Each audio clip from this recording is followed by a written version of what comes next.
Hello guys, এখানে দেখুন লোটে শাক ভাজা হচ্ছে, আর এখানে যে ভাত হচ্ছে, আর এই যে সব সবজি দিয়ে পুঁইশাক দিয়ে কুমড়ো দিয়ে বেগুন দিয়ে গাজর দিয়ে সব দিয়ে একটা তরকারি হবে।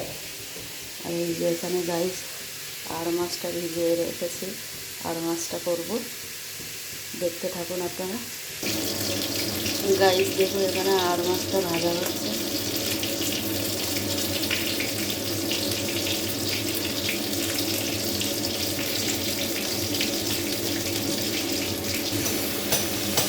দেখুন গাইস এখানে পেঁয়াজ, রসুন, আদা, টমেটো, লঙ্কা সব দিয়ে মশলাটা দিয়ে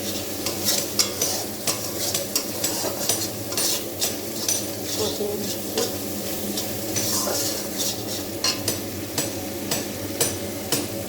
আর 2 মিনিট কষাবে।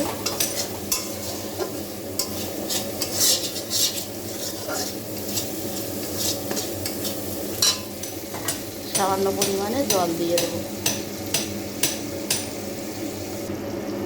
গাইস দেখুন এখানে মাছের ঝোলটা হয়ে গেছে, এবারে নামিয়ে নেব।